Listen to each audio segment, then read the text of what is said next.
দেশের সাম্প্রতিক রাজনৈতিক পট পরিবর্তনের ফলে ৫ আগস্ট ২০২৪ সারা দেশে আইনশৃঙ্খলা পরিস্থিতির ব্যাপক অবনতি ঘটে।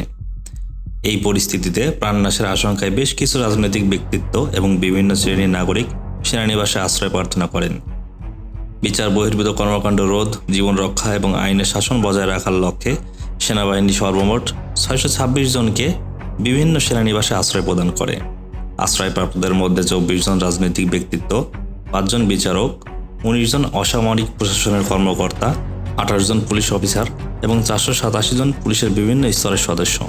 এছাড়াও বিভিন্ন পাবলিক বিশ্ববিদ্যালয়ের কর্মকর্তা এবং তাদের পরিবার সহ মোট ৬২৬ জন ছিলেন। পরিস্থিতির উন্নতির পর ৬১৫ জন স্বেচ্ছায় সেনানিবাস ত্যাগ করেছেন।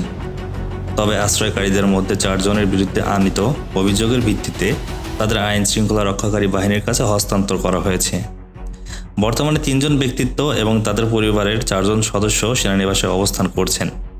বাংলাদেশ সেনাবাহিনী সকল তথ্য সংশ্লিষ্ট মন্ত্রণালয়ে প্রদান করেছে এবং আইন শৃঙ্খলা পরিস্থিতির উন্নয়নে নিরপেক্ষ ও পেশাদারিত্বের সঙ্গে কাজ করে যাচ্ছে। বাংলাদেশ সেনাবাহিনী জনগণকে উদ্দেশ্য করে বলেছেন, গুজবে কান দিবেন না, ধৈর্য ধারণ করুন, সহযোগী মনোভাব প্রদর্শন করুন। দেশের প্রচলিত আইনের প্রতি শ্রদ্ধাশীল থেকে বাংলাদেশ সেনাবাহিনী সবসময় জনসাধারণের পাশে আছেন এবং থাকবেন।